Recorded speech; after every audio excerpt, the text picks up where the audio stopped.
All right, so we have some new polling that has come out of Montana, and this is the first poll that we've had in a while to get an idea about where this race is. And in the recent poll done by Survey USA, we see that Jon Tester has a comfortable 9-point lead against both Tim Sheehy, who is the main, well, now pretty much the only Senate candidate, and also a 49-40 lead over Matt Rosendale, who is one of the members of Congress from Montana. Now, in a new twist, when this poll came out yesterday, Matt Rosendale also dropped out of the election. So now it's just Tim Sheehy who's going to be running, and we'll see what happens from this point on. I don't think it'll affect any of the horse race polling regarding the two parties, but I think obviously it opens the way as far as the primary is concerned. But with that being said, let's go ahead and look at this race a little bit and try to get an idea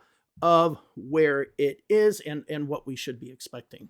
Now, the first thing I want to mention about Tester, it really comes down to the Tip O'Neill idea of politics, which is all politics is local. And I think the reason why Tester has this decent lead is that he does take his politics to the most local level and really connects with the people of Montana. It doesn't have to do with the national limelight or anything like that. I mean, the only time the national limelight is actually on him is when they're talking about his race being one of the most competitive races in the nation. He himself doesn't necessarily seek it. He is in the news sometimes, but he's very, very low key for the most part. And I think him just really focusing on the issues of people in Montana and Montana politics is what's made it that he's been able to stay there for as long as he has, and I think is the reason why he has this comfortable lead in the polls right now. Now, with that being said, let's look over at the Republican side. So, Tim Sheehy was pretty much the only Republican candidate until last week when Congressman Matt Rosendale decided to put his hat into the ring. Now, a week later, the day that this poll came out, Matt Rosendale decided to drop out of the Senate race. He was only in the Senate race basically for a week. Now, at that time, when he ran, Mike Johnson, Speaker of the House, went ahead and endorsed Rosendale.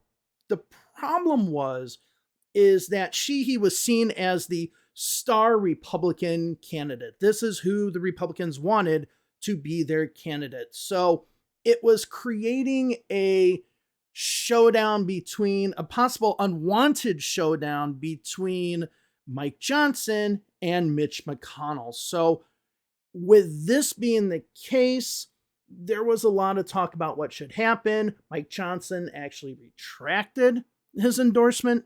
Seeing this problem, Donald Trump also had already endorsed Tim Sheehy. So we had a situation where Rosendale was just basically on this island by himself, probably noticing the trend and where it was going and that he wasn't likely to be the nominee for the Republicans. He went ahead and dropped out of the race. Now, some people in local politics say that this might have been money related, that he hadn't raised enough money compared to the other candidates, Sheehy and Tester, in this primary. Now, I don't know if I necessarily agree with that, because when Rosendale was raising his money previously, he was still raising his money as a candidate for an uncompetitive, highly likely Republican congressional seat. He wasn't running in what could be possibly deemed as one of the, if not the most competitive Senate seat in the U.S. Senate. So by just changing that dynamic of him being a U.S. Senate candidate and a competitive seat compared to him being a House candidate and a non-competitive seat would have changed that. So to say that the $98,000 he raised last quarter as a House candidate is obviously significantly less than what the others raise as U.S. Senate candidates is kind of, it's comparing apples and oranges, really. So a lot of people say that, and a lot of people in local media there have been saying that it has a lot to do with money. I just don't see that being the case. Now, there's something I want to say in Republican Party politics that I think is going on. I mean, I'm not in Republican Party politics, thank God, but I do think that there's like one person. I mean, the Republicans can really push the envelope when it comes to decency, when it comes to going there, when it comes to toxic things to talk about. But I think there's one person in Republican politics that is just pure, absolute kryptonite. And I think that's Matt Gaetz. I think that a lot of Republicans even don't want to be associated with him. Some who do kind of cling to him, but then like even they kind of break apart. It's kind of the same group of people you see with him all the time. So I think Matt Gaetz has really alienated himself from many Republicans, and those who want to cling to him and use his support are maybe not being looked at in the best way. I think that he probably is the largest chunk of kryptonite for the Republicans right now. So Rosendale closely associated himself with Matt Gaetz going out and actually campaigning for him. I don't know if bringing Matt Gaetz to your district, if you're a Republican, is necessarily going to be the boost that you want. And pretty much if your opponent has already been endorsed by Donald Trump, whether Matt Gaetz shows up or not is just a moot point at that point. It just doesn't even really matter. But I don't know. I don't know what Republicans think, but I think with all the shenanigans that Matt Gaetz has done over the last few years, I think it has come to a point that he is more kryptonite in the party, and Rosendale connected himself strongly with Matt Gaetz, and I think that might be a reason also why you see the situation that you do there, that just nobody wants him. The poll came out showing that both Sheehy and Rosendale were doing the exact same, performing the exact same when it came to the poll. So I don't think that Rosendale got a heads up on the poll at all. If he had, then it would have been weird for him to drop out. If the argument is that Sheehy is the stronger candidate, yet both Rosendale and Sheehy are performing at the exact same level against Tester, then that kind of gives Rosendale an argument to say, hey, your electability argument regarding Sheehy is bullshit. Look, I'm doing just as well as he is, so let's go ahead and fight this thing out in a primary and let the voters decide who's going to be the best candidate.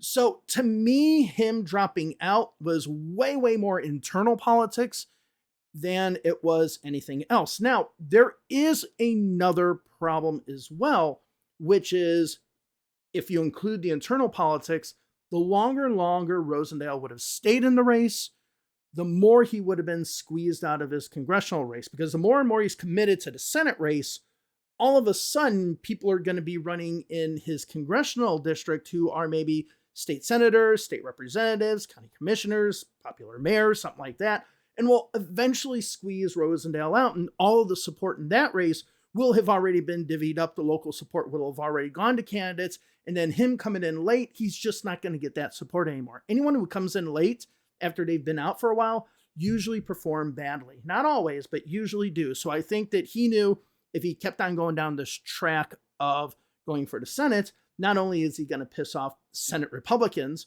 not only is he going to piss off possibly House Republicans, he might not even be in the House afterwards because there would be a new member of Congress. And that's another thing as well, is that when the Senate leadership or the House leadership lines up behind someone, don't expect it to go well if you decide to defy what the leadership wants. I mean, this is both in Democratic and Republican politics.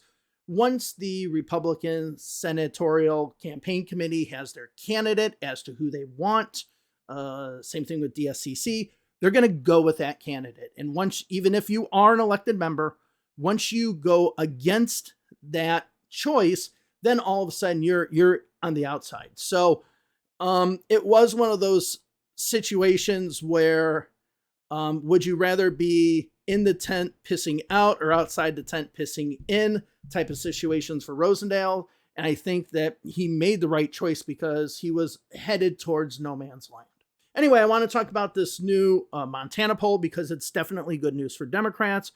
And yeah, we'll just see how it plays out from here. All right. Thank you very much. I'm going to do some more polls. And by the way, I'm really trying to figure out where this channel is going to go. I was looking at history and other things, but I'm thinking about my strength, my strong suit here is, regarding looking at polling and current events.